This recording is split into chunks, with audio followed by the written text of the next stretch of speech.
Hello everyone and welcome to Module 7 in Week 7, Nursing 323, Health Assessment for Registered Nurses. This is your final module. Congratulations for making it this far.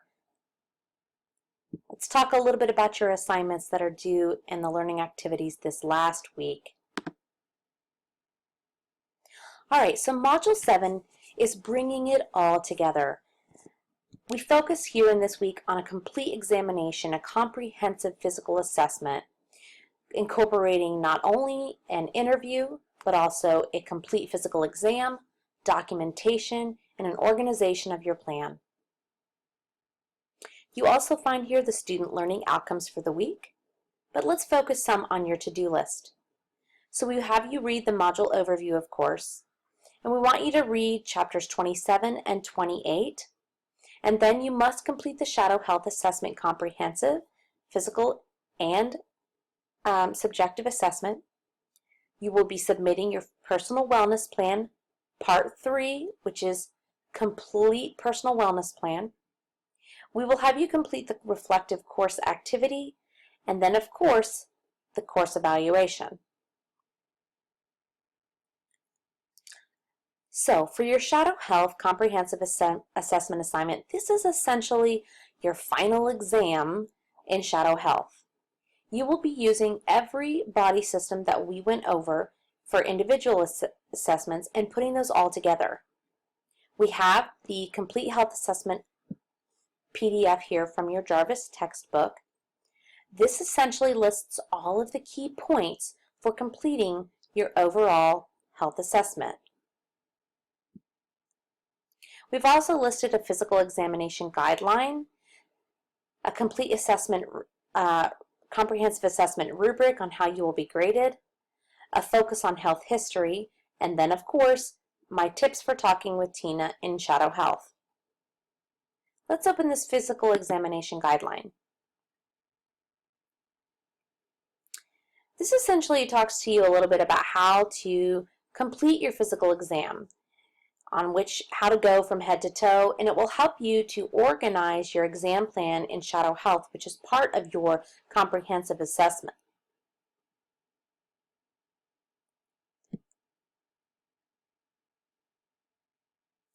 The health history PDF is something here that is not submitted or turned in, but it's also something that will help you kind of organize talking to Tina about her past medical history, certain things as far as medications, allergies, health habits, personal safety, nutrition, family history, mental health, etc. So make sure you look over this before you go in to start your comprehensive assessment.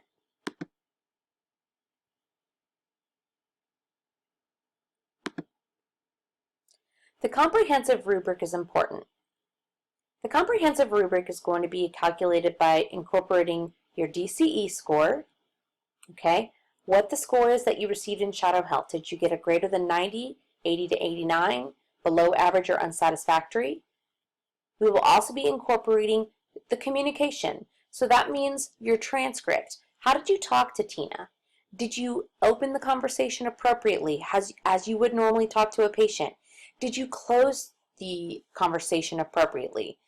You know, I see a lot of students sometimes leave the discussion in Shadow Health with a question and you didn't even close the conversation. So in your comprehensive exam, you want to make sure that you're thanking Tina for her time, that you're telling her that you hope that she has a good rest of her day, that you're let her know that you've appreciated her taking the time to go over those questions with you, etc. The last part of your comprehensive assessment is going to be your documentation. Oops, sorry.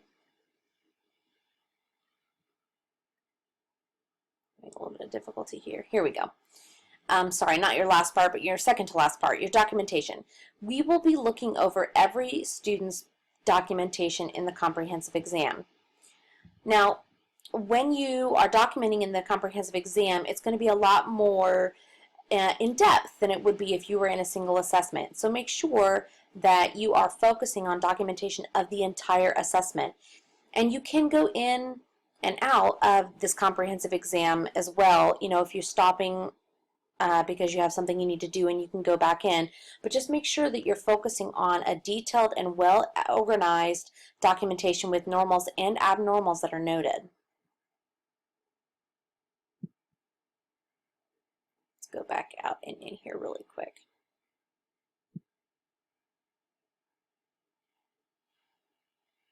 All right, so the final piece of your comprehensive exam rubric is your exam plan organization. Now, what that means is, how did you plan your physical assessment? You know, did you put the assessments in appropriate order of procedures? And did you take into consideration Tina's comfort and explanation of any revisions of the exam plan, why you needed to do something first? You can make all of those notations inside your comprehensive assessment for me as the instructor to review when I'm thinking about your grade. Your exam plan is 2 points. Your documentation is 6 points. Your transcript, or how you spoke with Tina, is 2 points. And then your DCE score in Shadow Health will be 10 points, for a total of 20 points in this assignment.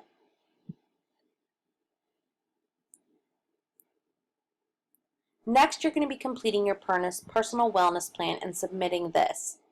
So this is the 7-week plan on your own personal wellness. You completed a comprehensive assessment of yourself. You spoke about your physical health, your emotional wellness, your social wellness, your intellectual and spiritual wellness. You identified areas that needed improvement. You want to be honest with yourself. Do you need to eat a little healthier? Do you need to exercise more? Do you need to quit smoking? Would it be better for you to spend less time on social media? You know, things all that go into these portions of your own personal health assessment. And then you set goals related to these improvements that you wanted to make. And then you kept a record of weekly progress in narrative or table format to submit as a final overall personal wellness plan. Lastly, with your personal wellness plan, you should complete a personal wellness reflection activity. This is not the same thing as the course reflection activity below here. It is a part of your personal wellness plan. It essentially has you describe your thoughts, attitudes, and choices about what your behaviors are related to your overall wellness. Talk about whether or not you were able to meet your goals. Describe any modifications that were needed in your wellness plan, and then provide a rationale for why you need those modifications.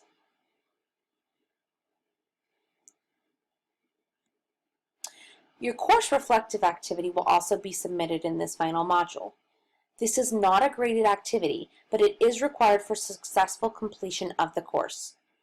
What I would like for you to do is just take a few minutes to think back about your learning experiences as you have participated in this course. Has your clinical practice changed? Have you done a more in-depth assessment on your patients now that you've learned about these single system assessments?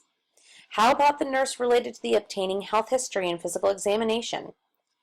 Have you done that differently? Have you spoken to your patients differently now that you've learned a little bit more about a history of present illness, a review of systems, etc.?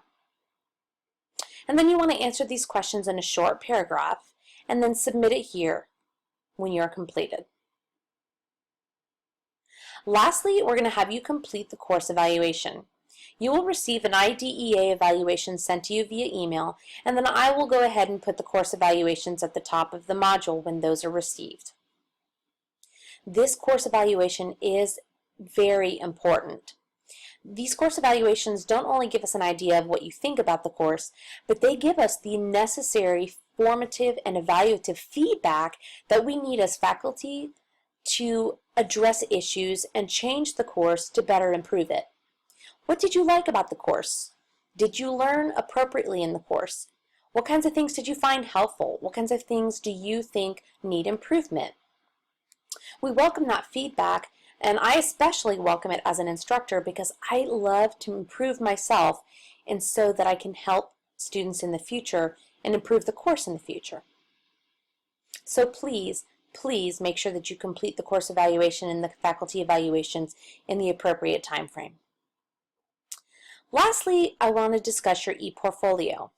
If you don't know what an ePortfolio is, as a requirement of the RMBS program, each student must complete an academic ePortfolio.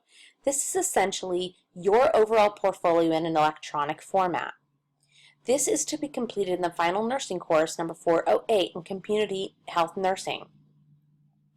As a part of this course, each one of the activities that have the practice symbol by it are going to be the things that you submit as a part of your overall health portfolio. Make sure you read this section so you know what things belong in your portfolio. The practice experiences in this course include the personal wellness plan, the discussion boards, all Shadow Health single system assessments, the health history Shadow Health assessment, and the comprehensive health assessment. I believe that is all I have for you in this Module 7, your final module. If you have any questions, please be sure to let me know, and I wish each of you a successful journey.